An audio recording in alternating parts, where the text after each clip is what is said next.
just that white boy how he is. Right. You know, he want what he want. Yeah. It's gonna be mine and nobody else's. You know, but like there's that irony. There's the just the brute ignorance.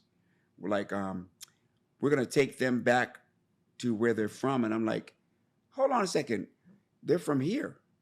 It's called Los Angeles. It's San Jose, Valerio. Can we go on?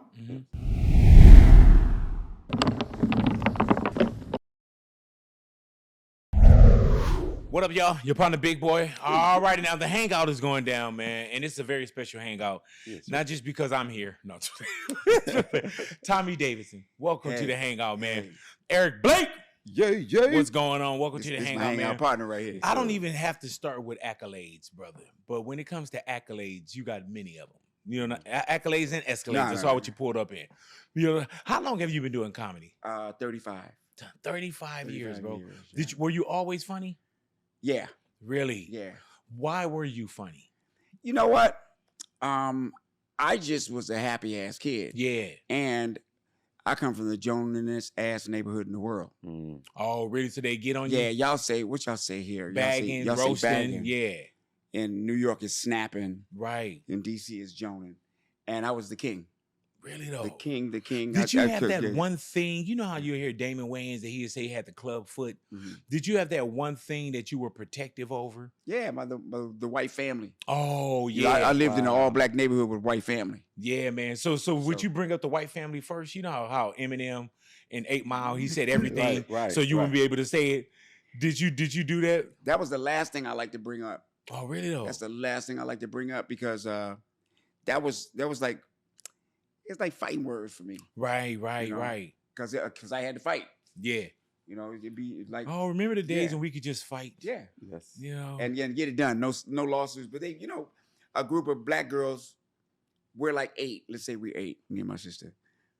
A group of black girls, 13, said, we're going to whip your sister ass, white bitch. And I'm like, that's not going to happen. So I'm fighting, you know, 3 13-year-old girls. Right. Did you know win what though? I mean? Huh? Did you win? No. Yeah, see. Yeah, I didn't get a victory until I was 15. At least now you could tell us that you didn't win. Now everything is documented. Right. Now you get your ass beat. Yes. Everybody, you know what I'm saying? You can't even take a fair one or a square one anymore. It's a show. Yeah, everything is like, oh man, you know. Yeah, it was 3 of them. You know, yeah. Right. I mean, a 13-year-old black girl, you're no match for her if you 8. Yeah. Right. You know, black girls ain't just fight. Do you think that they know that they whooped the Tommy Davidson's ass? Nah, man. Oh man. Do you remember their names? Look in the camera. Hey, Get but them back a then, shout. I think it was Yvette, Jeanette, and who else? This is painful for you. I think. Nah, I'm good. No, I'm this good. is yeah. It's deep in there though. You're bringing it out. Right. I ain't know. It's called the stretch out hangout. Yeah, we were stretch you out, boy. And Yabo. And that was you. Yeah, Yabo. One was named Yabo. Oh, so Yabo definitely know because you don't go. I think you live a lifetime and you never meet a Yabo. But if you meet a Yabo, you met only one Yabo. Right. And because there ain't nobody here that can say, oh man, I know a Yabo. Yeah, and you're gonna remember if she whipped your ass. Yeah. And you know it's never a Yabo from where. Yeah. It's only one Yabo. Yeah. And that one Yabo. And she fought everybody. She fought dudes. She fought, you know. Oh, don't try to soften the blow. Don't try to soften. Yeah, don't try to soften. Yeah, don't try to soften your ass whipping. That was no, Yabo wasn't to play. Wasn't to play with. Right. Yeah, Yabo wasn't no joke. Eric Blake, do you remember when we could get into fights back Oh in the man, days? I mean I got my ass whipped by my gay cousin. By your who? My gay cousin. Oh, hold on. Yeah, man. Yeah, he whooped my ass. Right. Remember back in the days when you eat the Suzy Q? Anybody remember the Suzy Q? Hell yeah. And back in the days in the 80s, you used to slap shit out of people's hands. Oh yeah, we used to do this shit called Have No More. Yeah, Have No More and just that. slap it out your hand. So you we sure, walking Eric? home. You sure? I'm positive. We walking home. He wasn't like, you're going to swallow the hot dog and you're going to like it. No, he was just taking his time. You know how you go swimming and you see somebody whip out something and you be like, hey man, let me get a, and he'll give you none and he eating it all. Nah. So I just, paya. You sure? Yeah, I'm definitely sure. All Hit right. me with a gay fish. You ever seen a gay fish? You're gonna take a bite of this sausage. You're gonna take a bite of this sausage and you're gonna like it. It was like this, like, and he buckled me. How old were you at the time? Like 12. Really though? And how old was he? He's like 14. Okay, so at 14 he knew. He knew. And he whooped on you. He whooped on me. Is it a cousin you still talk to now? No, he rest in peace. Oh, really? Yeah, No. rest in peace. You didn't do nothing to him, though, right? No, man. Okay, I was You just sure? making I'm sure that fine. he Yeah, ain't I'm resting fine. in peace Yeah, because yeah. you went back and got some revenge. Exactly. No, Exactly. Because I know some of your background. You know what I'm saying? Hey, it still fuck with me today. Hey, man, when did you start comedy? I started comedy in 1996, man. Out of what? Out You know, of- some people say comedy come from like hardship or, you know what I'm saying? Like, I was going through so much. I just needed a change. Mhm. You know, I was doing out there wilding in the streets, and I needed that. What you I what needed you that was doing? change. Slanging dope out there, trying to, you know what my lifestyle was. oh, And I don't put found me in comedy. there. I ain't gonna. You know, I'll fuck around and testify against you. right. I gotta do it. How y'all do it? Hold on. How y'all do it? Yeah. Oh, Tommy, you know how to do that shit. You've been here long enough to know how to throw up the W, Tommy. Yeah, but y'all can get the thumb behind it somehow. Yeah, it's Yeah. automatic. Okay. So it's all right. Hold on. Wait a minute. And it crosses over. They're women guys. They're This, with guys. this crosses over That's it, here with like guys. that, right? Hey, man, is there any comedy that's off limits to you guys None. right now? None to me. What about you, Tommy? I don't know. Because it's different I now. may have an automatic gauge. Right? Yeah. You gotta I have a an mental automatic editor gauge now. deep in there. Cause my cousin told me when I was little, he said, "You cut deep." Really? He said, "You got to watch what you say because you cut deep." Like I can make a grown man cry like this mouth. You know what I mean? So I just had grown to like really just watch it. Right. Cause I'll design. Yeah, I'm. You know. Do you think a show like and first off, man, I mean, I know you get hit with living color every day. I love that. As you should, because you love did that, an amazing job with that, bro. Thank you, man. Do you think a show like In Living Color could survive today? You know what? Yeah, but could it get on? Right. Could it get on? Right. If it got on, all bets are off. Ain't no more hate or nothing because we didn't hide nothing. Right. And everybody got hit. Yeah, it was like an equal would be making opportunity. fun- Yeah, we destroy, would be right? making fun of everybody and not even sweating it. Mm-hmm. You know what I mean? And that's what was good about it is that nobody felt like they had handcuffs on anymore. They could laugh at what it was. Mm. You know what I'm saying? So it wasn't, the LBGQ and all this stuff hadn't existed. So, with Damon and David, with the sketch that they did, it was all out. Men on. It was all jokes, all jokes about gay. Right. And they were right out front. Even right the out front community killing it. loved Right. it, though. Yep. As a representation, too, though. I think Living Yeah. Color made it okay for us to laugh at us. Mm-hmm. Mm-hmm. I think that's what it was that attracted me to it because it didn't matter what you guys were doing. It's just that we was okay to laugh at any and everything. Oh, my Yeah. God, bro. Yeah. Did you know that you were being a part of something classic when you were doing it? Actually, yeah. Mm-hmm. Yeah, because when we walked in, we didn't know who got the show. Right. Like, All right, so yeah. So there was a lot of comics. From 88, we got here in 87, 86, 87. From 87 until 90, all the comics came in town. All of them. DL, you name right. them. Leguizamo, everybody. And at the time, Tom Hanks, the hot stand-ups that didn't even have TV shows and movies yet was like Tom Hanks, Michael Keaton, Wow. Shit. Roseanne Barr, all them. What was it? Ben Stiller, Adam Sandler. They were all the hot ones. And we were the brothers there. Right. Went over to Crenshaw, and just we all standing in line. So when Keenan picked the cast, finally, when there was a final stand-up contest at the Laugh Factory. That was the last audition, and I was 30th. Wow. Out of all of them, and I think I'm the only one that he told right away. That you got it? Yeah, because when I was done my set, he came outside. He said, "Man, I ain't told nobody yet, but you got the part, right?" So when we came in the room and we saw who it was, I was like, "This is gonna be the Super Bowl win of all time." I was like, "David, you on the show?" He was like, "Yeah, I'm on the show." I was David like, Alan "Jim." Grier. We saw each other. We were like, "Oh man, what?" We were actually like, "What is this thing we getting ready to do?" Yeah, because we had were never seen equipped. anything Yeah. like it. Yeah. So it's easy now when you're trying to get something on the screen or however you're just like, oh, it's like In Living Color. Like that's a reference. right, but there was never nothing like it. Yeah. So we knew what was going to happen, but they sat the show. They sat the show for like 6 months. So we shot the pilot with Farrakhan. We did things with Farrakhan, all this crazy all this wild shit, right? And I did Sammy. Sammy is Mandela, this big thing, and it never got on the show. I wish it did, but it was Sammy as Mandela. What did it look like? Oh, You know what my I mean? Lord. And, Sammy Davis Jr. as Nelson Mandela. Yeah. So he, Mr. Steve Biko, march. So I did this whole, I did this whole thing, whether I'm white or whether I'm wrong, no cat's gonna bar this ebony star from singing my song. I gotta be me. I gotta be me. These cats have to learn, or Cape Town will burn. I did all this, and it was this big And they Broadway. shot that, but never. They didn't put it on the air.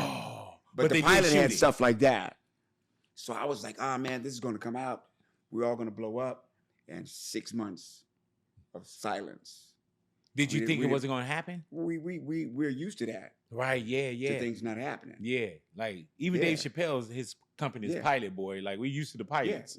Yeah, we were used to it. So we all went back to the Comedy Store and our jobs. Who were some of the ones, Tommy, that when you say it was an audition process, with no disrespect to anyone, but who were some of the comedians that didn't get in Living Color for whatever reason? I don't know if you remember Ricky Harris. Yeah. Oh yeah, 100%. Rest in peace. Martin Lawrence. Who else? Leguizamo. John Leguizamo. I'd have to think really hard because that was a long time ago. And Cedric and them, a lot of them weren't even there yet. Weren't even in town. They didn't come for like another 10, 12 years. Oh shit. So but it was everybody that was anybody at the time. That was a long time ago. I'm 61 now, man. Oh, really though? I'd be like, I don't know if I got to pee or shit. I just sit down. You said you don't know if you got to pee or shit. You said what? I just sit down. Yeah. Whatever happens, happens. Yeah. Yeah. He like something gonna happen. Yeah. I have to walk flat-footed. Right. Yeah. One wrong wiggle. You know what I mean? Got your ass cheeks clenched up and everything. Yeah, man. Sorry about that. Oh, don't worry, man. Shit. Wacko not gonna fuck nobody up. Right. Hey, our sound guy, you can't even put a thing on Wacko because Wacko does everything. Yeah, Him and Bishop. Hey, man, we shoot this whole thing. We got like 3 people. And Ani. I saw that coming in. I was like, this is a little rascals. Yeah, I like this shit. Hey, man, but today's climate, this is what's going down today, man. We're seeing just, social media is a motherfucker. I had a chance to talk with Chuck D recently. And Chuck was talking about how everything now, we're screenagers. And when he said screenagers, I was like, oh, shit. I understand that because all we do is we look at the screen, and we're locked into what's going down, man. And now everything is kind of blown up. When you look at certain things now, everything is big because we see it in this little ass device. Right. Do you rock with social media? You know what? Because you have to. I kind of, like I'm not really on there. Right. Like I'm not on IG or any of that. I'm not on Facebook or any of that stuff like that. But like I watch YouTube. Right. I get into it because you can see a lot of things you ain't gonna see nowhere else but there. The podcast and all that, just stuff. But I kind of made a vow to try to do things outside of the phone. Yeah. As much as I possibly can. Wow. Do things outside of the phone. Because I always think like, what if the satellite went out? Yeah. You see when Twitter go down for a day, people lose their mind. Yeah, they lose their mind. They start going on other shit like, man, is your Twitter down? Right. Yeah. Did you ever look at something at your phone and see something and you believe it's real? Oh yeah. And then you find out like Eddie Murphy at the trial. I thought all of it testified in the trial. I was like, what? And I'm 20 minutes. Hey, dude, have you been following this Diddy shit? Yeah, and that's what I was tripping off of because it was saying that Eddie went to the trial, and I was like, Eddie testified. Wait, who? Eddie who? Murphy. They made it look like Eddie went. Man, I'm in this thing like whoa, because Kanye showed up. Wow. What do they call it? Showed up 2 days. What is it called when you do that? That's called clickbait. Clickbait. Well, they made it me. Get me every time with that. Oh yeah. Man, I needed my 25 minutes of my life back. Oh man, I was mad. Hey man, but even the whole Diddy thing, dude. I'm looking at this shit now, and I'm like, oh. Yeah. It's one of the things where mum's the word. Yeah. Everybody, what you think about that whole Diddy thing? Hey man, but have you ever been to a Diddy party? Have I? Yeah. Not the kind that they've been talking about. Exactly, bro. I've been to Diddy's Yeah. parties. Right. And Diddy, if it was NBA All-Star weekend, he had the party. If it was BET weekend, he had the party. But I had never knew the freak off. Yeah, man. Until they got on the stand, and I was like, oh, okay. Now, I gotta tell you something real. Go ahead now. He was doing some stuff I ain't know. We did Bad Boys of Comedy, right? And it's one of those. You ever had one of those moments where it's a puzzle and then you don't get the puzzle? You don't get the puzzle piece, right? And I got it later after when all this stuff popped. But it's that Bad Boys of Comedy. Me and my man. So is Bad Boys of Comedy? Is that a Bad Boy? Remember Bad Boys of Comedy in New York? That Def Jam kind of show. Oh yeah. Right? So he brought everybody together to do Bad Boys of Comedy. And people was like, you kind of look like Diddy and all that stuff. I'm like, man, not me. I'm like, man, please, I didn't look like him back then. That's when I had the hair and all that. Yeah. So I walk. You don't look like a little bit like him to y'all. So not now, but I'm thinking. You told some white people. White people always say that. So you either look like OJ or Diddy, right? So. Yeah. Or Diddy has a tight end for the Chargers. You know what I mean? So we're Bad Boys. So we walk, bro. And it's one of those things where we kind of lock eyes, like, bam, oh, that's Diddy. And he's looking at me. I mean, he's looking at me in a way like. I think you told me that before. I'm like, why is this dude looking at me like that, right? And he was just like, and I'm like, okay. And we kind of. Like, whatever. Like, hey, man, thanks for having me type of thing. Right. And it's like, what why do you did he mean, look at me like that? What do you mean? Like for having me at the show. Bad Boys would come like, thanks for having me out, blah, blah, blah, blah. But it was a look in his eyes thanks like. for having me. Like, not having me like you going, but having me like there at the show. But you heard him say clickbait, right? Yeah. I was clicked in. So the thumbnail is going to be the time Eric Don't you even say what's next. Yeah, the time. You know what I mean? Yeah. When Eric Blake said, thanks for having me. At Bad Boys. No, go ahead. Right. But it was just weird. Just don't change this. Just don't change the C with a D and we good. If you go back to it and then you put yourself in his shoes, you know how you see somebody fine like that. It was like, really? I was like, whoa, okay, now it makes sense. That's what the lock eyes was about. When you later on I put it together, it was the lock eyes. He probably thought I was fine. Did he lock on? It was like one of them. But it was Get you a check in the bag, huh? Yeah, man. Yeah, step to the office, Playboy. Did you feel tingling on your neck? I didn't feel nothing. Why my neck tingling? Yeah. A tingle there. Hey man, but even when I watched the,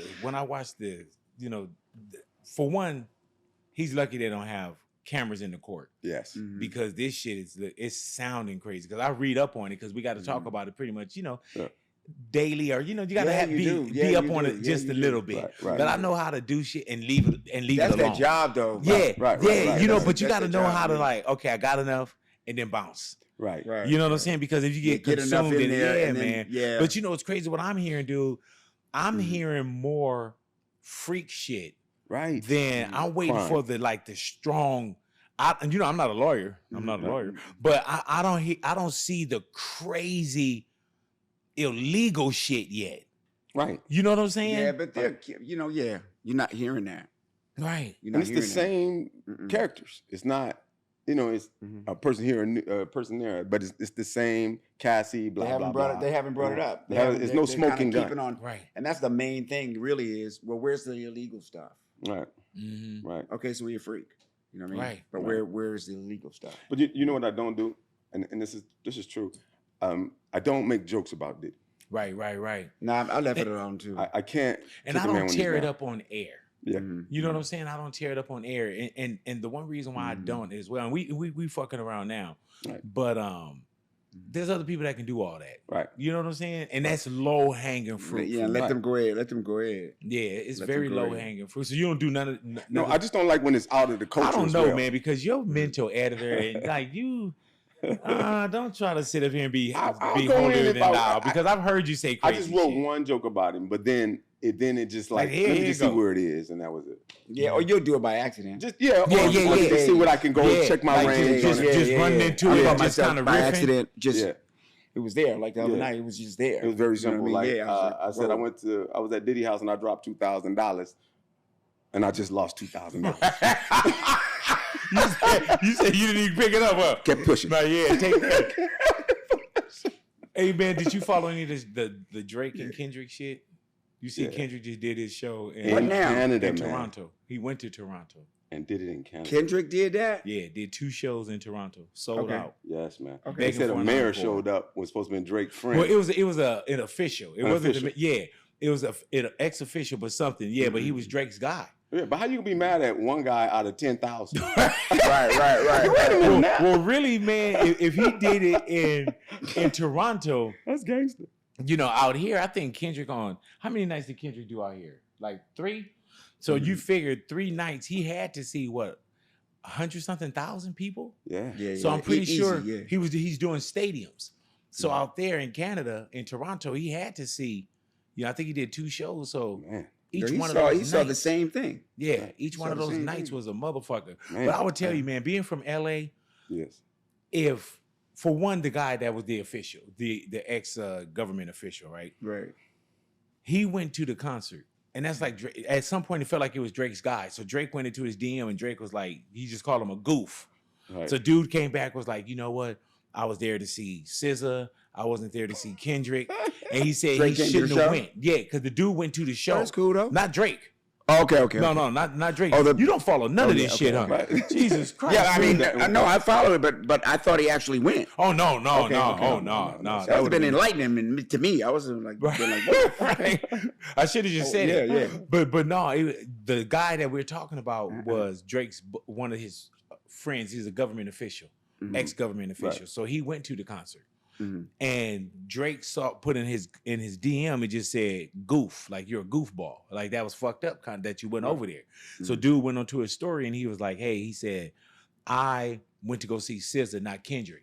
But he was talking about how Drake did so much for the city and how much he said, blah, blah, blah. yeah, he should He have had to never kind of compensate for that. Well, yeah, he should have never went when Kendrick and was did on that. stage. I'm not gonna watch none of this. Yeah. And if you seen the show, couldn't lie about it was that. like Kendrick could get on, SZA could get on. So yeah, what did you do? Just roll some curtains down over your shit? Right. Were you out by not like us? You know, Yeah. but if Drake did that in LA, right, I could not attend. Being the voice of LA, like You can't. Yes, man. You can't because that's taking Because it got sides. some LA bro. swag on it. That's taking sides. and you do know. take, but you know what? And low key, you do take a side because my side is for people. This is what I'm saying. The way that Toronto showed up for Kendrick in Toronto, everything you hear from Drake is the 6 in Toronto and Canada. You know, he's the guy.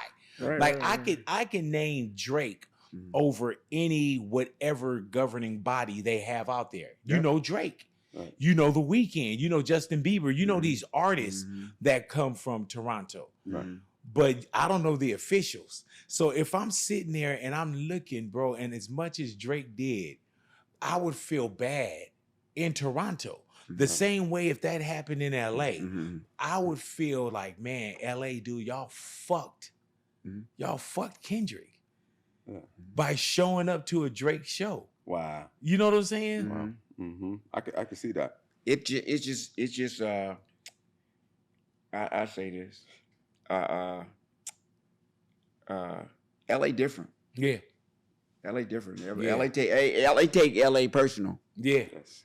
Real personal. When I first got here, you know, I'm from DC, you know, I'm a tough dude from DC, you know, I'm thorough, that's what we call ourselves. And, you know, ain't nobody gonna do shit to me and blah, blah, blah, right? So I was delivering mail downtown, you know, to pay my little rent, right? With these white boys. So I said, we're gonna go and shoot basketball at Crenshaw High. Right? So all I saw of LA was Soul Train.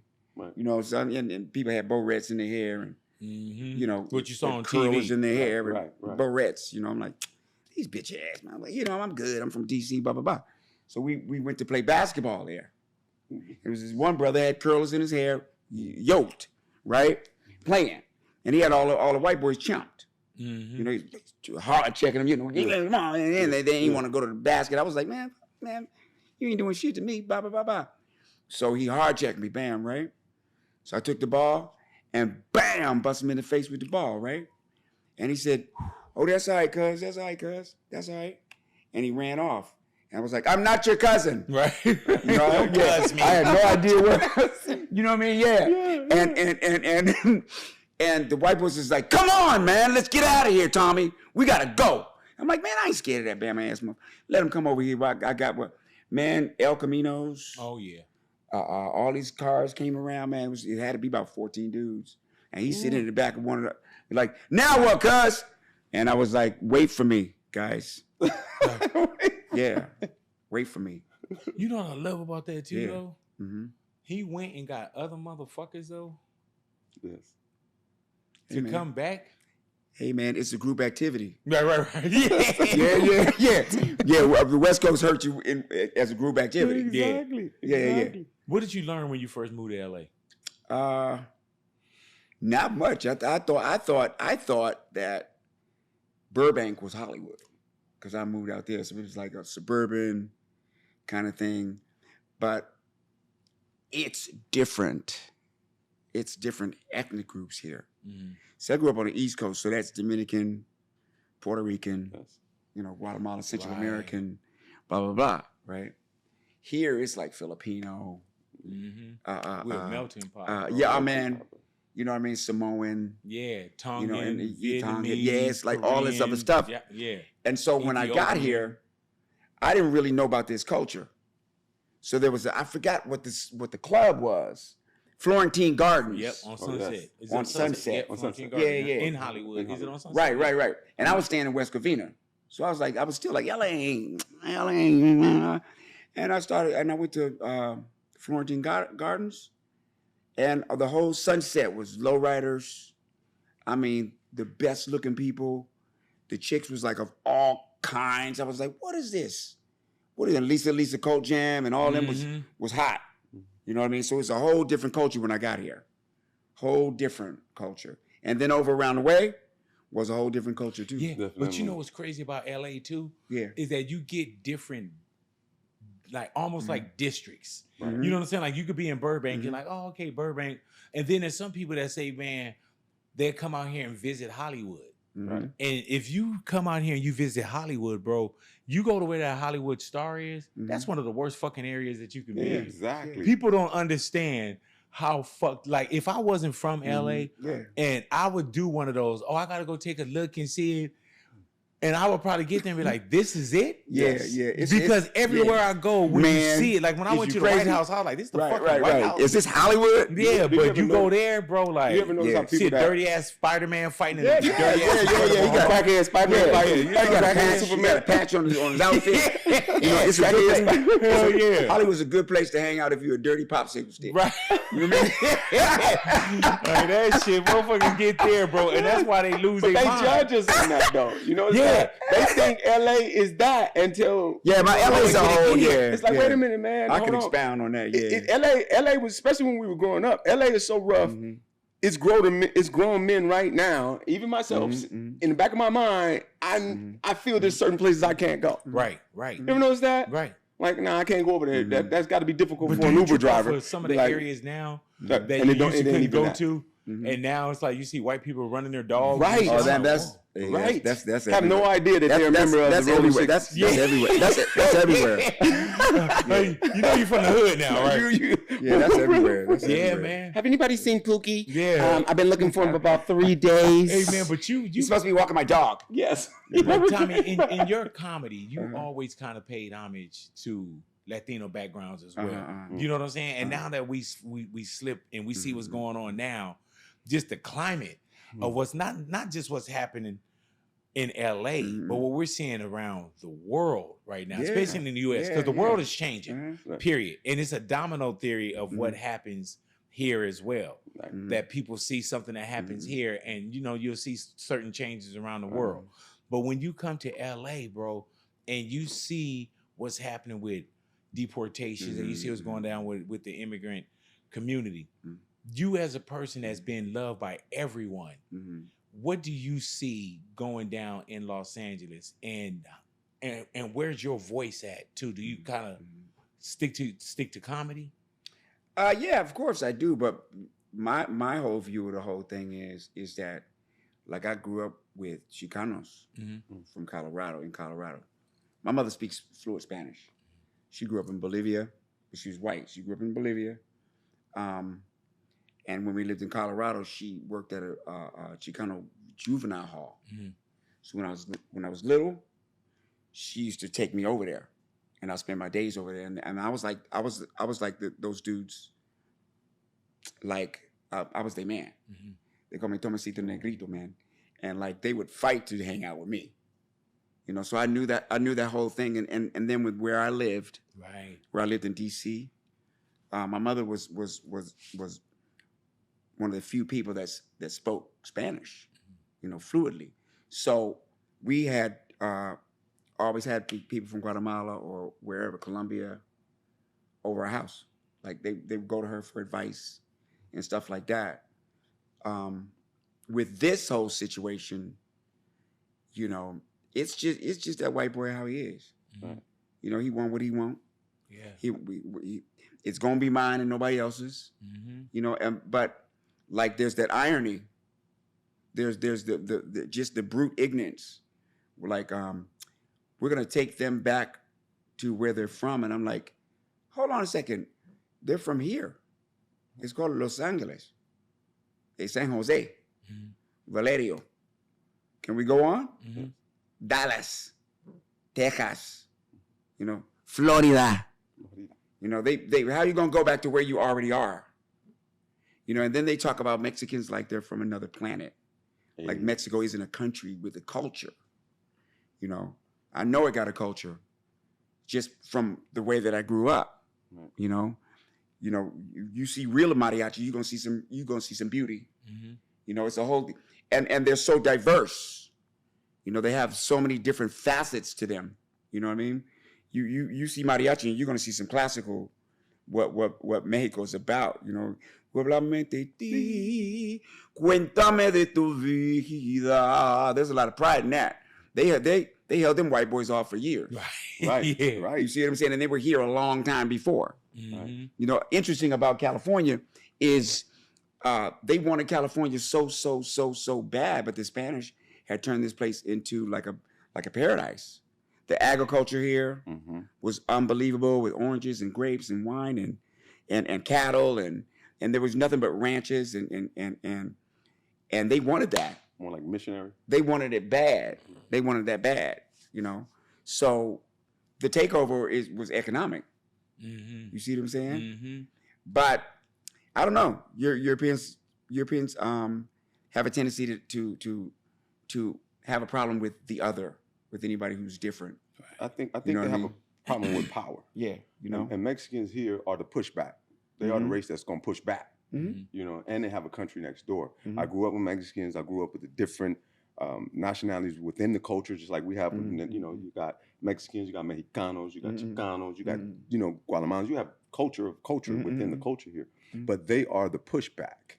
Them's the ones going to push back like they're doing, and I think that African Americans should be out there pushing back with them. Because whatever they do to them, they're gonna try on us, and whatever they try on us, and you know they do to them. I saw that there was this dude on Instagram, right?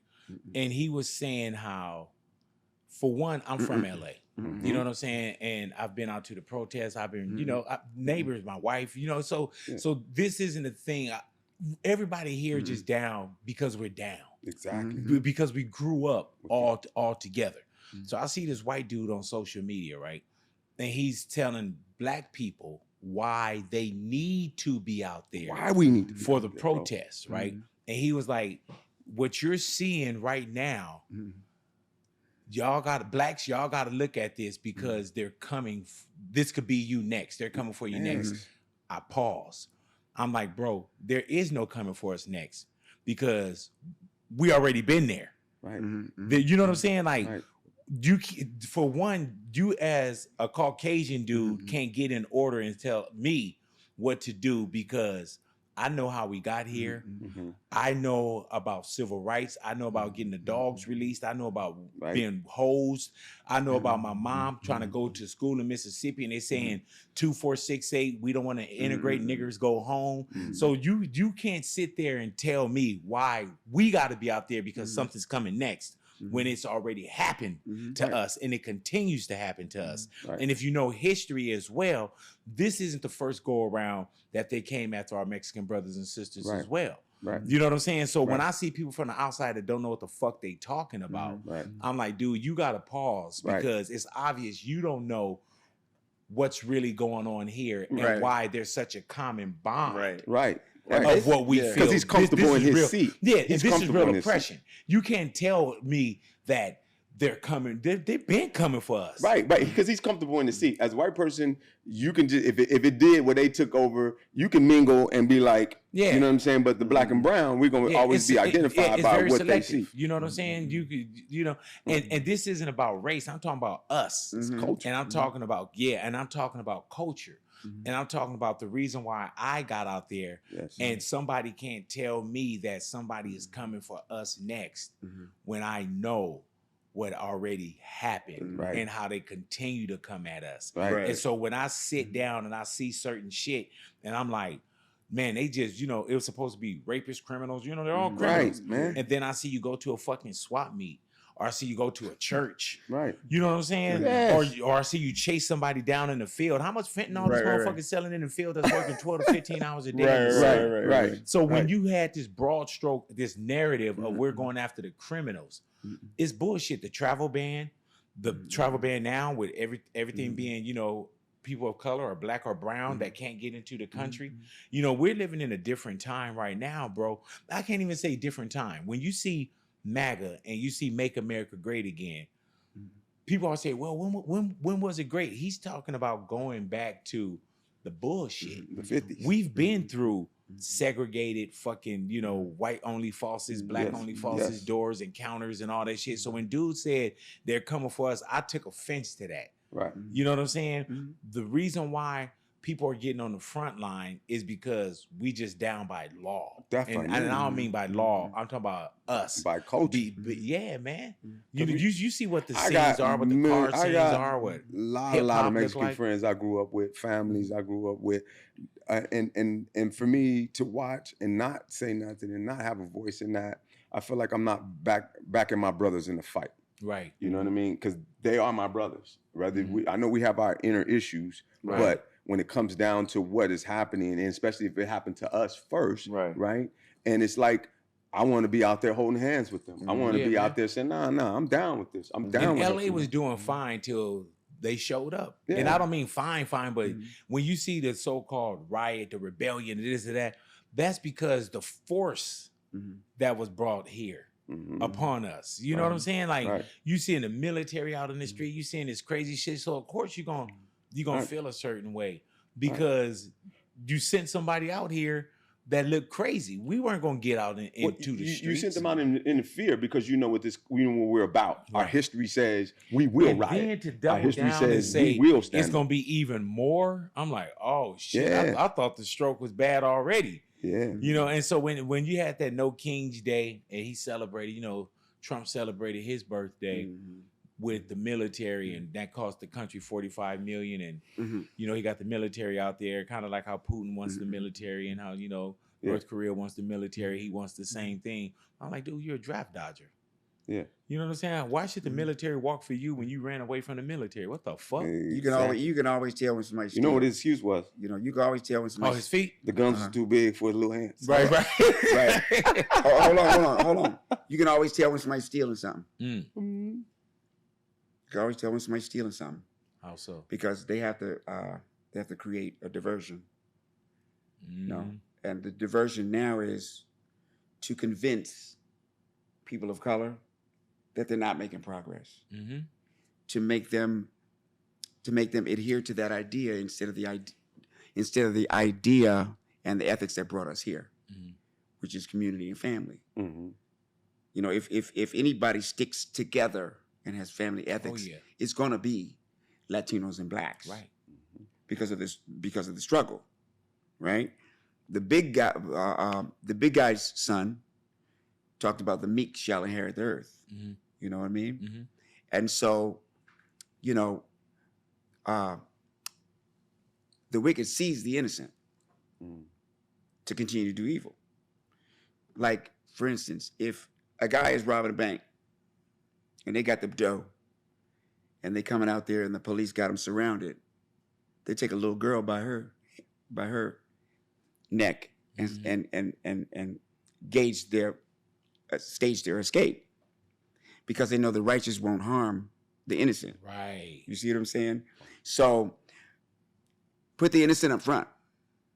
You know, if you really think about, this is only opinion, this is subjective, but if you really think about the real reason that they're there, none of them really make sense. There's no real reason to bring soldiers into LA. Right. I thought the real reason was to go after the drug dealers and all that thing. Right. So why you need all that? You know? Mm-hmm. Why you need all of this happening? Why you got to bring tanks in and do all this stuff? But there's a huge bill that's going to be passed that they were going to give the millionaires tax breaks, and then everybody else is about to eat shit. Period. People who can't pay their medical bills, you know, they're going to just be dying. Mm-hmm. People who can't, they're taking food out of international programs of well-meaning Americans that want to make sure that the world doesn't starve. Mm-hmm. So it really to me is the way that they would like to design it, you know? And then we're getting in the habit of gravitating towards forecasts or a forecast, or this is what's going to happen. Or if you do this, this will happen. So on my phone, say, you know, you take a cucumber, put a little salt in that, take a bite of a Snicker bar, you can fuck your girl for 2 days. You know what I mean? And that's okay. Yeah. And you love no. Hear me. Hear me. Okay. Hear me. That's the first thing I see in the palm of my hand. They took the National Enquirer and all the stuff that they knew that you wouldn't read until you leave in the store, and it's the first thing you see. Yeah. Gotcha. So we're starting to be addicted to forecasts, like to believe things that haven't happened. You know, and one of the things that hasn't happened is that no one has stopped Latinos and African Americans from growing culturally and from being unified. Yes. Nothing has stopped that. That's what I tell people too. They'll stop you from.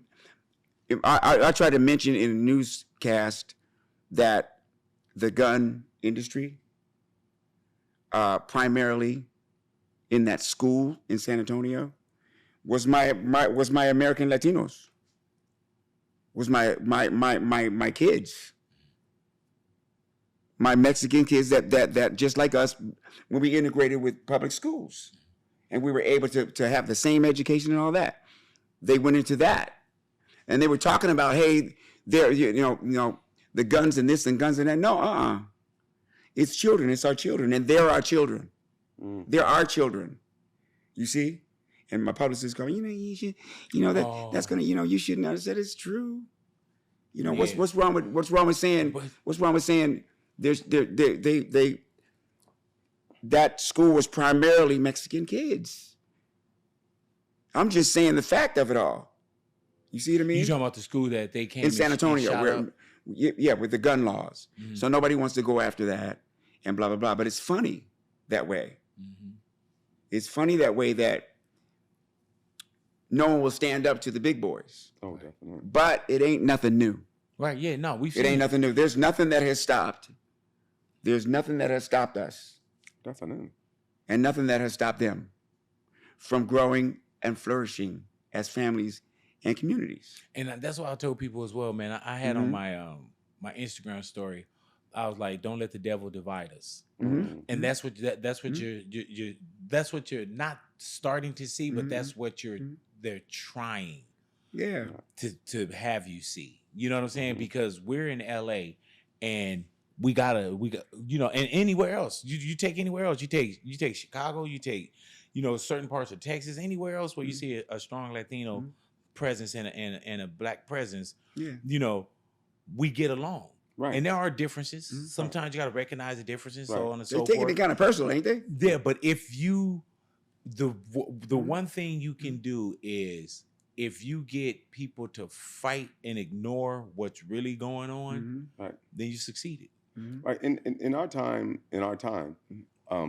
LA is the first if I can really think about it, we're the ones that push back.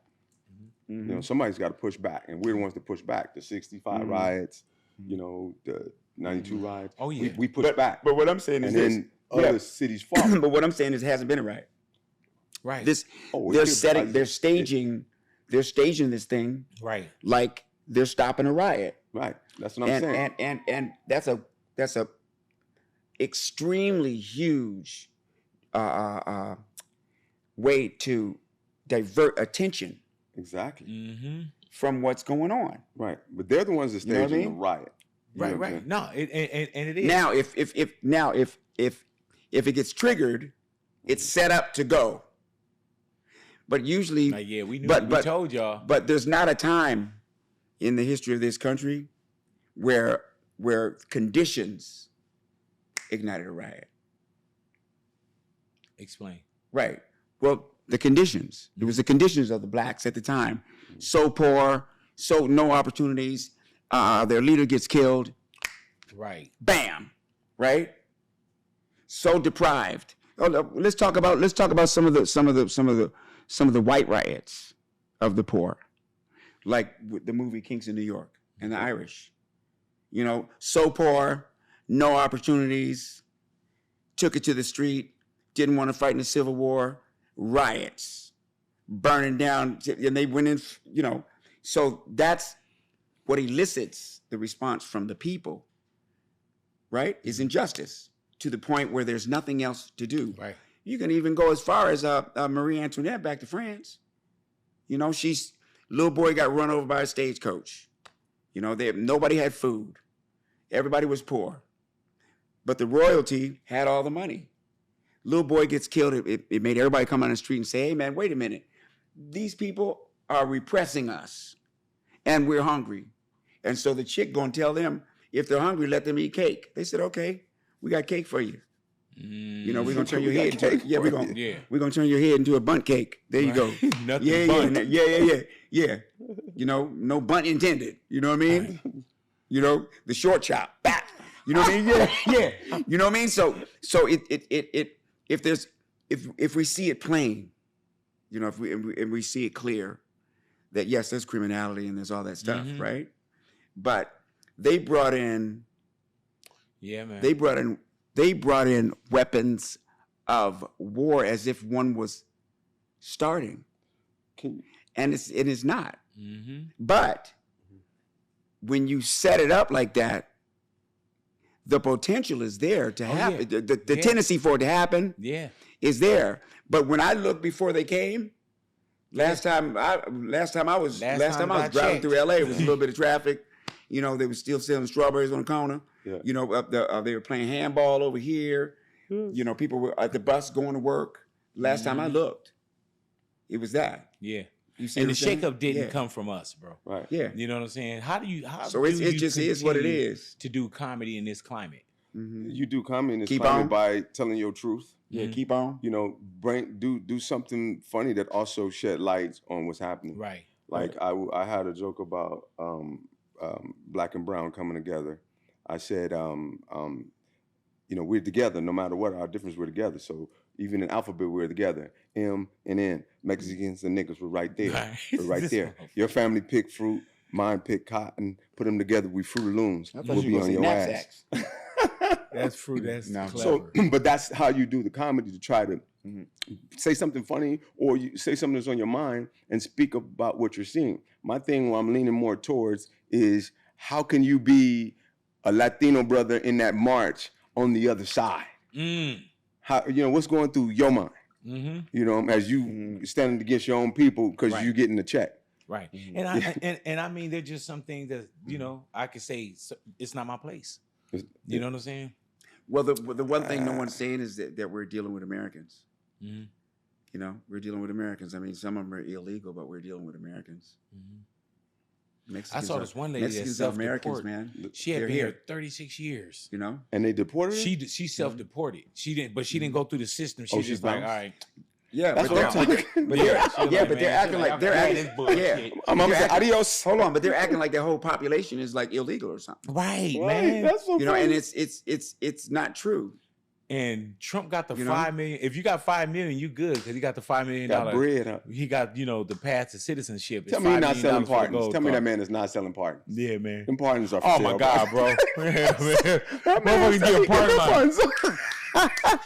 Everybody, but what's the one king? The Tiger King. The Tiger King. Like, what about me? Listen, he got a pardon. If he sell liquor store hats in the White House, he's selling pardons. Oh yeah, hell yeah, man. Yeah. My man, pardons is popping out. You know that. Make America great. You know that. Yeah, man, he's selling key rings. The Tiger King. Yeah, because the Tiger King was trying to get us to put in there. That shit, like, man, it was like, what's up with my party? Yeah, man. Hey, man, but the reason why I ask you, man, how do you stay funny in times like this? Because sometimes you need comic relief too. You definitely need. You know what I'm saying? So it's up to you guys, or even with the show that I do every day, man. You gotta tap in on it. But I get people now that's like, oh, they get upset because we're talking about some things that are political. Yeah. They want you to, LeBron, they want him to shut up and dribble. They want you to shut up and rap. They want you to shut up and act. They want to control your comedy. We like it when you do it like this. But is there any joke that you heard from someone else that you wish you had? And the reason why I ask you this, I had Lionel Richie on one day, right? And Lionel Richie done wrote some beautiful songs, bro. I said, is there a song that you wish you wrote that you didn't write? And he said, yep.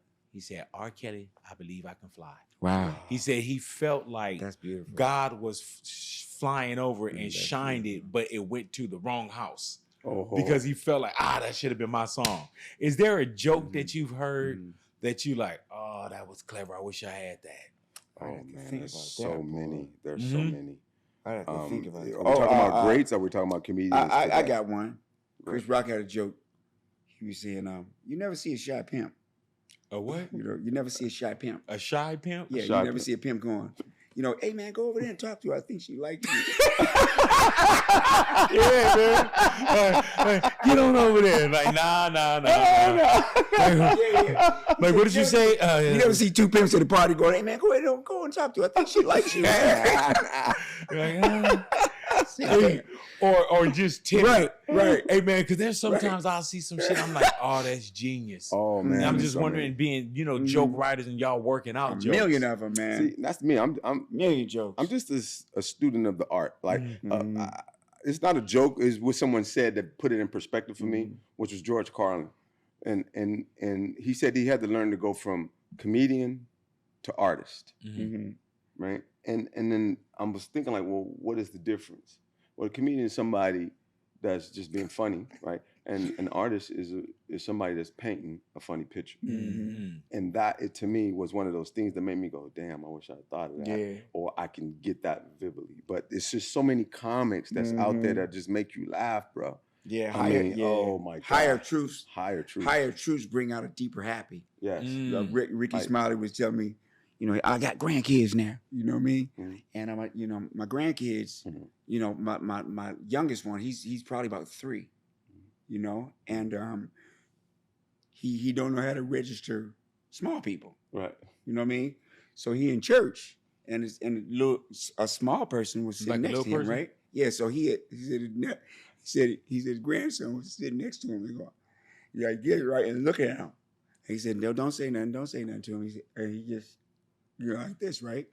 And Ricky said he had a suit, big old wallet, tied a whole 9 yards, cell phone, the little person next to the 3-year-old, right? And the 3-year-old kept looking at him, right?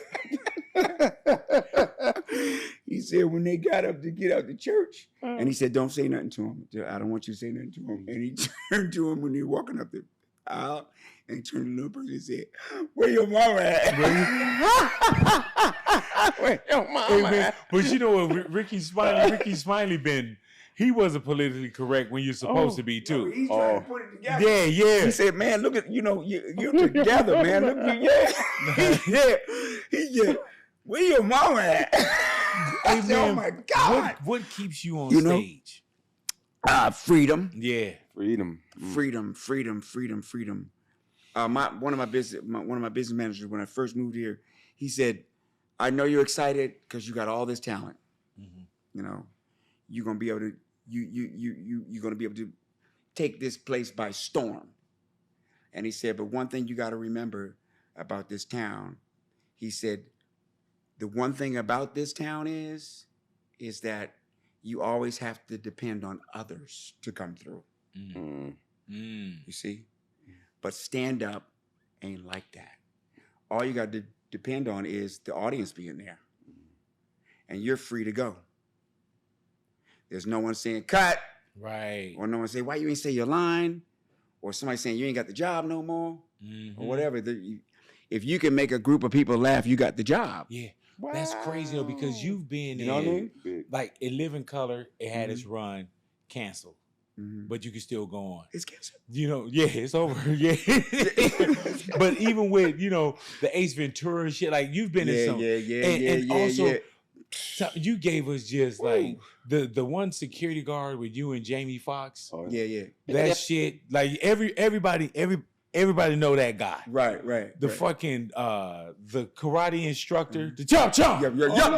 You know what I'm saying? Karate, protecting your body, sugar bear, lottie dottie.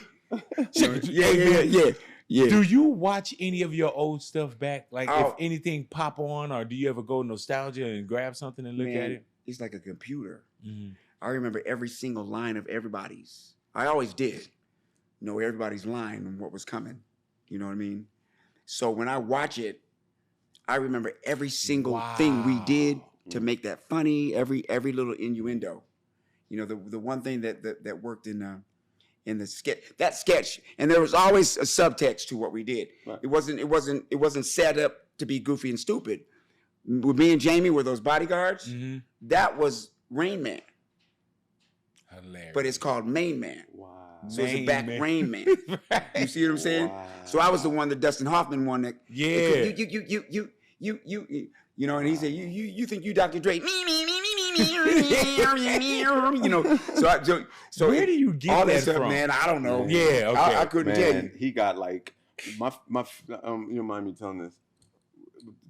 When Tommy been hanging around together so long, one of my favorite stories is when Tommy was coming to LA. Don't tell that. And he got left at the bus stop. And what'd you say with the guy that when Freak of the Week? Please tell that story. But this is like Tommy just being funny. Yeah, no, I was just telling him a story that like the dude who used to work with me at the burger shop. You know what I mean? And he said, and I was the song was on, and he was from Morocco or something. He was from Turkey. Turkey, and he couldn't really speak English that well. So what was on was Freak of the Week. Ooh, like need the freak, just need you. Gotta be the freak of the week. That joint, right? So he said, "What this freak? What the freak is? What the freak? And I said, "No, it's freak of the week." He said, "Of the week, freak of the week." I said, "Yeah, like a freak, like a chick, all over you. She's a freak, and she's the freak of the week. Of the week?" And I said, "Yeah, of the week. Like, you know how when we have the employee and they put the picture on the wall and they say the employee of the week. She, the freak of the week." He said, "Of the week?" The week. The freak of the week. I said, "Yeah, of the whole week." Like he got the concept. So of the week. She's the freak of the week? Yes, the whole week. The freak of the week. Can you imagine just how hard it is to learn English or just certain things? Yeah, trying to get through us. Yeah, man. Tell them about the dog in the diaper, bro. Tell them the dog in the baby. Oh man. So, a true story. We at his house, and he changing the baby's diaper, right? Like a baby. The baby. Okay. The baby. His new baby. He changing the baby diaper. And then Tommy go, he did something and walked off. He said, "Eric." He had left the diaper there for a second. He said, "Where'd the turd go?" And I said, "What? What happened?" Yeah, I was like, I thought I just changed it. Right. The baby was like about a month, maybe 2. Yeah. And so I looked and my dog was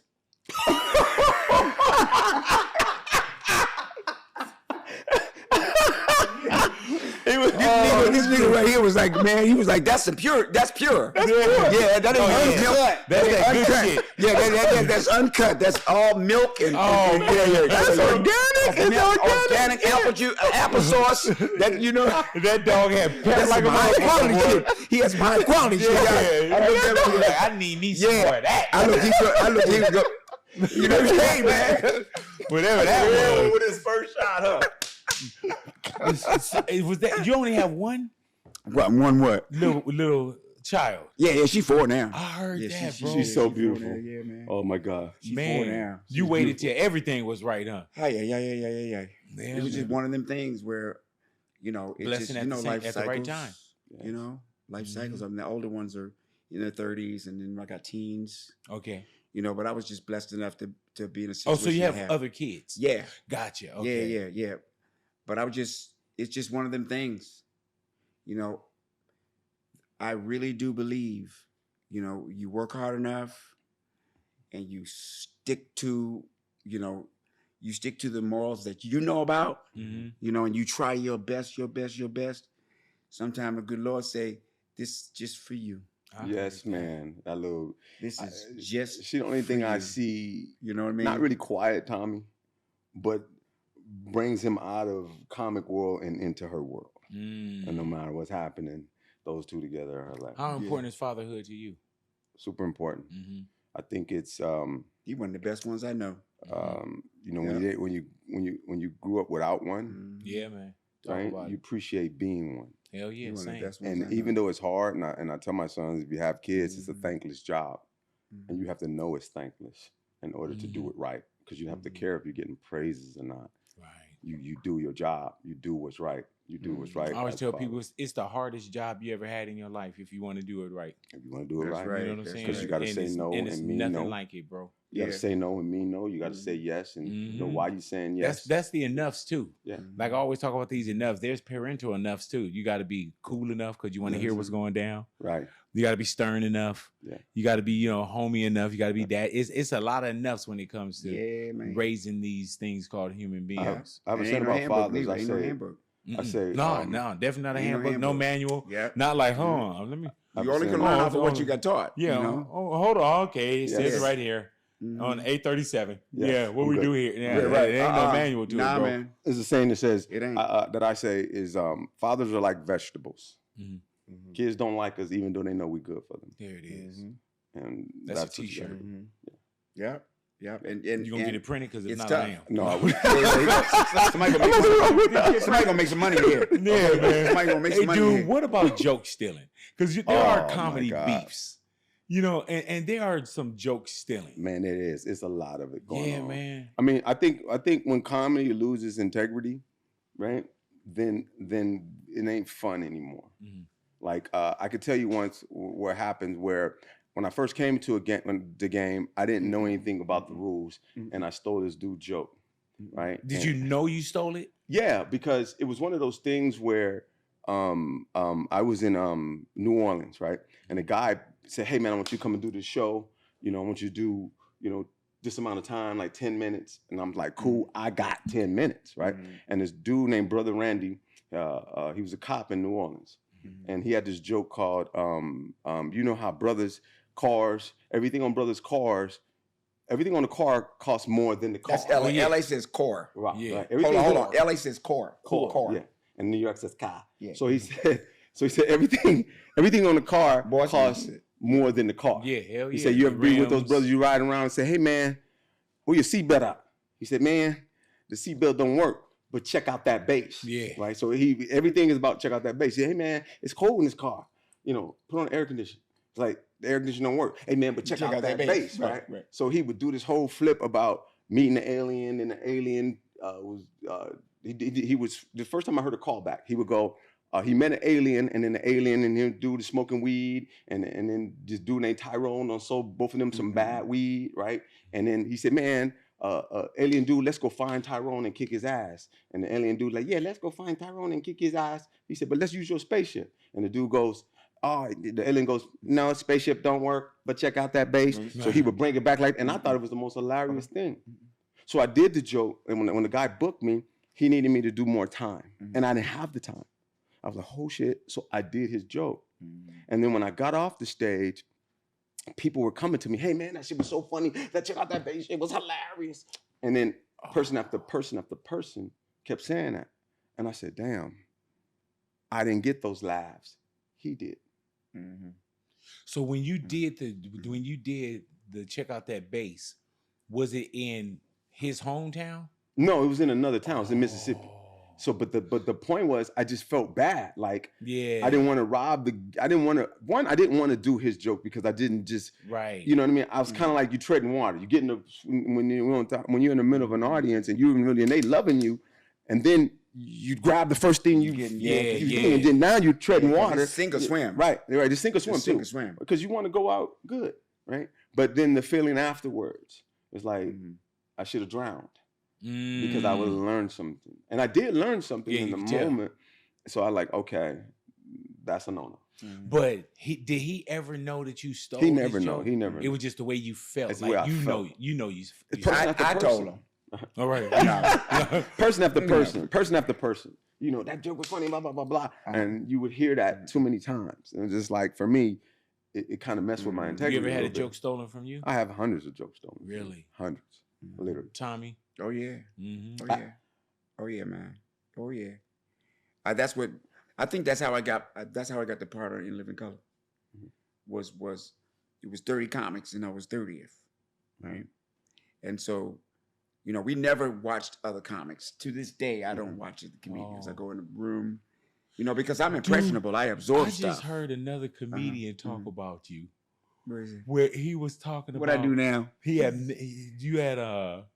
Y'all had did a show together. I wish I could remember who this comedian was. And you were like, "Oh, that was so good, baby. We got to work together." And then he said, "He saw you again." And he was like, "Oh, that was so good. We got to." That was Tony Roberts. That was Tony Roberts.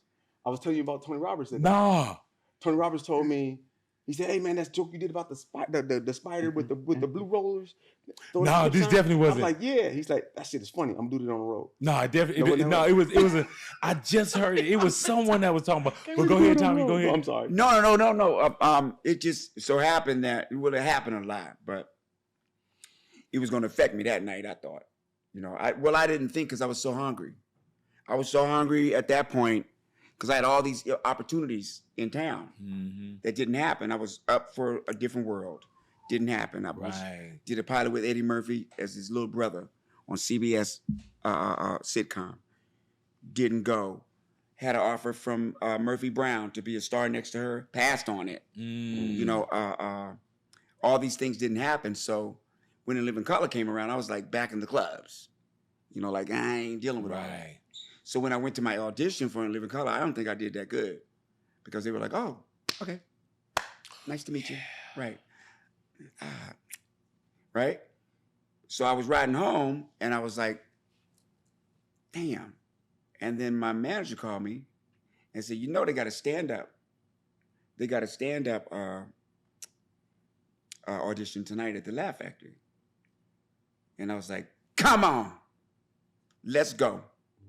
Let's go." And I was 30th and I was happy that I was too, because I had paid my dues in them clubs, boy. I'm telling you.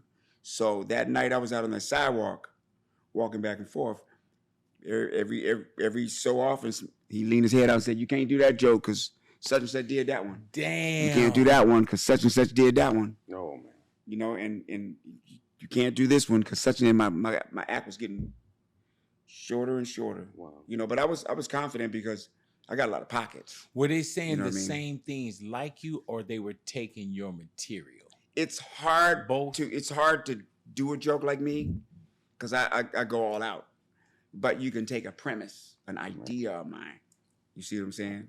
And switch it. You know what I'm saying? So when I went out there, the comedy god of the universe shined on me. And that's from being on stage and doing all that, you know, just really, really letting it live in me, right? And I thought, I didn't even think, it just came to me. RoboCop was real hot. It was the #1 movie. Right. Tyson and Robin were real hot at the time, right? In the news and all that. So I did Robin Givens as RoboCop. And I did a big thing with Tyson. you know, I can't give you any money. No, you will comply. And I did this whole thing on RoboCop. Got a standing ovation. Animated too. Walked out. Yeah. You will comply. You know, Robin, I don't think you. You know, I don't. You know. You know what I mean? And standing ovation. Bam. You know, and got the damn thing. But that came from just knowing that I have to be an original. Right. Knowing that, and that came from watching Carlin, from watching all of them, and just saying, man, I got to have my own style. I got to have my own style. You know, and I made a decision along the way. I was watching a Bruce Lee interview, and the guy asked Bruce, hey, how did you become such a good martial artist? And he said, well, I trained so hard at all different types of styles that my body moves at the speed of a reflex. He said, but it's not a real reflex because it's not natural, right? So he said, when I fight, I experience an unnatural naturalness or a natural unnaturalness. Jesus Christ. So I said, I wonder what that would be like in stand-up.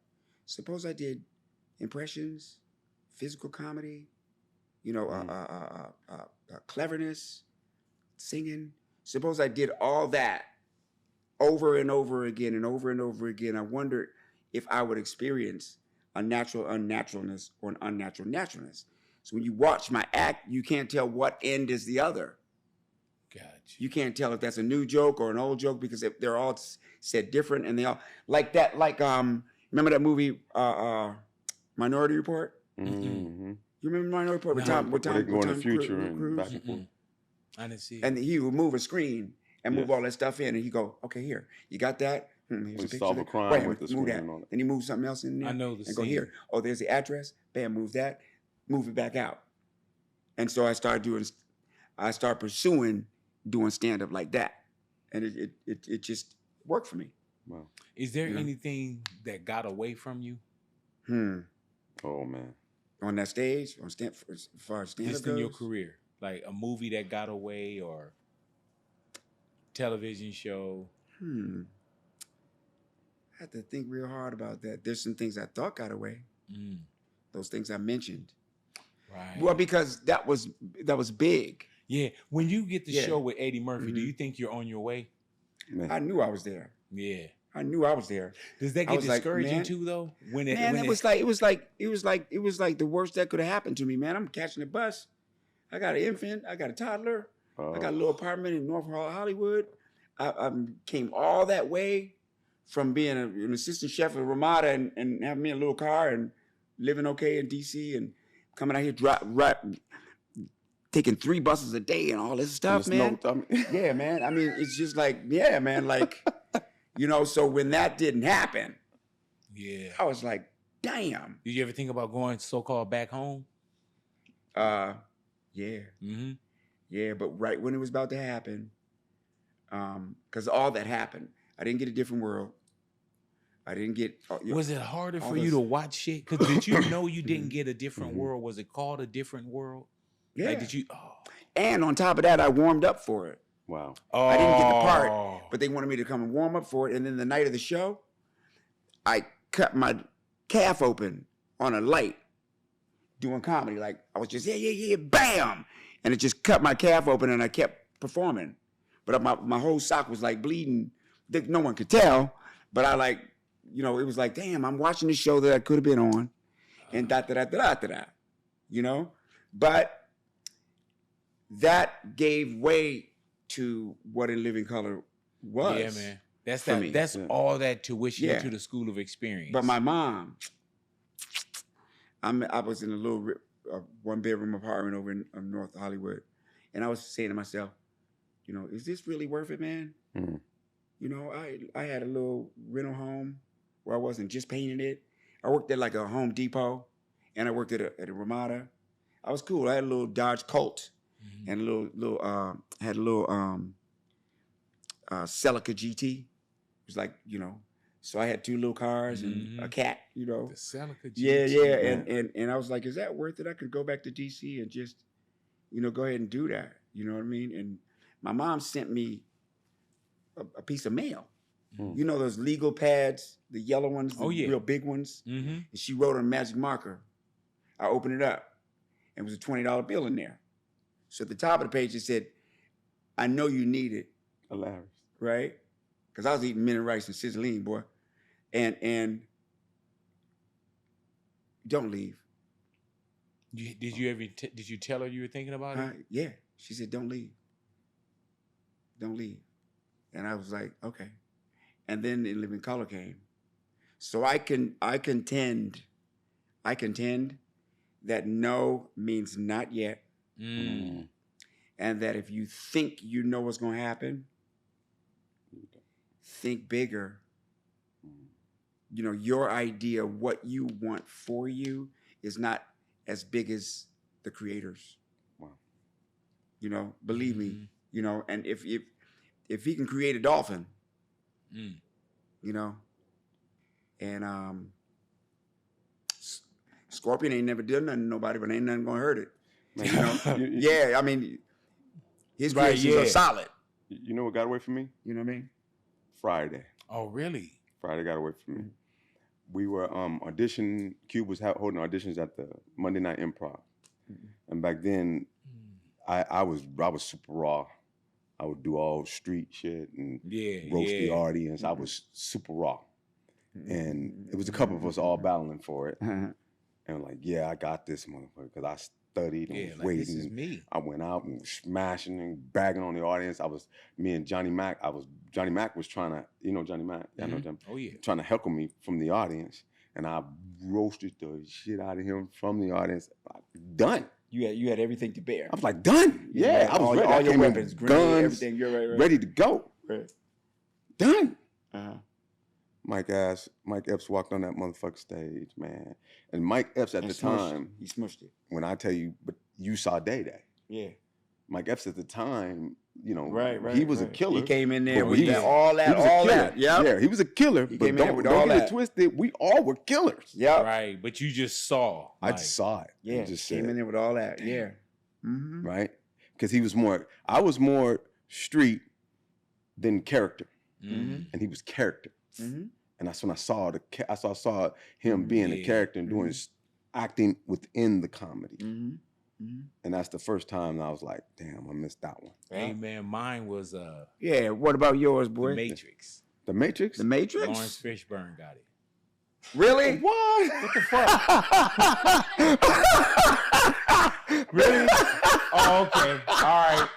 Nobody don't believe laughing. Hey, man. I don't believe you. Wow. All right. Well, you got a little Miley crew right here. Yeah. Man, ain't that about a bitch? Okay. All right. Yeah, man. My man said Friday, nobody said shit. This motherfucker had shit. Nobody, you know what I'm saying? Nobody can see me playing that part, huh? Okay, all right. I see who I'm hanging out with. Yeah. Man, fast forward. It's like he in the living room with his grandma. Get on out of here with that. You know what I mean? Yeah. Bishop over there fucking break. What do they call a bishop? His grandmother. The fourth wall. Yeah. Hey, big boy. Your grandmother there knitting. You know what I mean? None of you paying attention. You got to be crazy, man. Yeah, you know, you know, just talking to the homie's grandma over here. I'm like, the Matrix got away from me. Right. They were like the Fat Albert. Man, but that didn't get away from me. Well, anyway, right. Fast forward back. I believe you, shit. Hey man, are they about it's to a punch in the mouth. It's a something punch in new the mouth. with you for BET? Say it again. Did you pick up a new show? Yeah, man. Talk to me, bro. Man, you talking about a battle? Yeah, a battle royale, man. A battle royale. Let me tell you, boy. This is the first show that I'm starring in. Wow. I've been doing this for 35. Mm-hmm. First show I'm starring in, man. And I earned it, you know. And what's the show? The Varnell Hill Show, man. Hey, man. Let me tell Varnell Hill Show. With Varnell here, Lord have mercy. Just from the greatness that we saw on Martin, did you think that you could fast forward to decades later, and now you know how people say, "Man, that should be." You probably heard it your whole life, career. Man, oh man, if that could have been a show, that could just that alone could have been a show. Or me trying to sell shows. Yeah, you know that I thought were good ideas, man. It couldn't have come about. It couldn't have come about the way that it came about if I really tried. Like it was one of those things that was a natural outgrowth of time and effort. You know, me and Martin came out here about the same time. You know, and I got In Living Color first. You know, he was the one that got the movie first. I don't know if he got the movie first. I think I got the movie first. No, he got the movie first. I think it was Do the Right Thing. Oh shit. He got that, and I think I got. Oh shit. Yeah. And I got Strictly Business. That was my thing, my joint that I started in with Hallie. So I think mine was first. But what happened with the situation was, a guy, John Bowman, God bless him, was a writer on In Living Color. So he went over to Martin's new show. Martin got a new show. And I was on In Living Color in his peak time, right? And so I got the Martin set. They invited me over to do the character, you know, and I was ready to do it and everything, you know. And me and Martin, we play each other in one-on-one. You know how brothers are. It's like we competitive about anything, right? So I came over there and he was yelling at people and all this. I was like, man, when you start yelling at people like that, man, come on, man. He said, man, you don't know how this is. You know how this is on to have your own show. You know what I mean? I was like, oh, okay. All right. I said, but I am on a show. Yeah, he said, but that's different. I said, all right. You know, so when we went out on the set, I did what we do. Script gone. Script gone. And do you know that boy picked it up that fast and rolled with it? Roll with it. He didn't flinch or nothing, but he don't know, boy. I started screwing that thing in, you know. So he picked up on it, you know. So you got a pool, man. Now I got a lake. Right. A lake, huh? Catfish delicious. Catfish delicious. Yeah. Delicious. Red bean and rice. You know, fried diet to the side. You know, you know, I ain't tired. I ain't too tired. You know, everything was not on that daggone script, and me and him gelled. We basically got a chance to improv with each other that never happened, because he finally had a TV show, and I had a TV show. You see, so we were finally on the same camera at the same time. You know, instead of me walking his couch down the street because he had the Lynx. He had I think a Dodge Lynx with the hatchback, and his couch wouldn't fit all the way in it. So he said, "Can you help me take my couch to my apartment?" Yeah, take my couch to my apartment. I was like, "Okay, but I'll drive your car, and you got to hold your couch up while I do that." He's like, "Nah, I'm gonna drive my car." Oh, I got to carry the couch. So that's you know, that's who we were, and it happened that way. Years later, I was looking at the late night lineup, late night talk show lineup. I said, man, we ain't got no black late night talk show host. Thusly, there's going to be a lot of black acts that ain't going to be on late night. You know what I mean? Like how we do. We're the biggest talent show in the world. You give us a shot at the show, we're going to turn it out, right? And so I guess the South African dude is, but he orange. Trevor, no. Okay. Trevor, yeah, he orange. We black. So I called him and I said, hey man, you know, I think it's a chance we can get a late night talk shows on TV. He said, wow. I said, we can do Varnell Hill. Why don't we do a real TV show? Why don't we do a TV show about a talk show? That's a real talk show. Wow. That way we could do whatever we want. The guests are there. You know we're going to have everybody coming from, you know, now that we're known, we can make some calls. You know, social media is here. There's influencers. There's all kind of entertainment that we can have at our beck and call. That's going to be pure entertainment, not about likes. You see what I mean? And we'll even get likes. You know, I got a lot of likes, but if I ask $1 for every one of my friends on Facebook, they will like me no more. Right. So, and I kind of look at that as kind of like the bathroom stall, social media sometimes, because anybody can write something and everybody read it, and we don't got to deal with none of that. We can just go face up, do what we do, entertain people, so you can go to the night laughing, and it happened. So took 5 years. It's BET. BET Plus. And you guys are starting. 5 years. Have y'all started yet, or are you starting? We're starting our shooting in August. Yeah, because I did something, BET weekend, and when I just saw it on the lineup, I was like, damn, it's real. Yeah, it feels funny even saying. Yeah, man, congratulations to you, bro. Saying, yeah, but where's some wood? It's what faith will do for you, man. Mm-hmm. You just gotta keep on believing that whatever you're working on will eventually come to pass if you're honest about your approach. Mm-hmm. But I'm gonna tell you the truth. I don't got no problem with faith 100% until I gotta have it, and then it's a problem. Yeah, you try to tell me I gotta believe in something that I don't see. But here we are. I'm glad he's like that, because he goes, I can't give it all to you. Right. Because you're gonna mess it up. You did that before, didn't you? Shut up. Shut up and let me lead. Shut up and let me go ahead and put it down. Great way of putting it. You know what I mean? Yeah. So it ain't here yet. And the best thing about the show I have coming is I have an opportunity to bring people a good show. Because this is what I do. This is what I do. You go to the right restaurant, they come out there, that steak is sizzling, boy. You gonna go back in that joint. That's a hot plate. Yeah, you gonna go back in that place. The quality is gonna sell. What keeps you on stage? And matter of fact, not just keep you on stage. You do you stay sharp on the road? Oh yeah. Yeah. Oh yeah, because that dispense happy. That's do hard you to need get. that?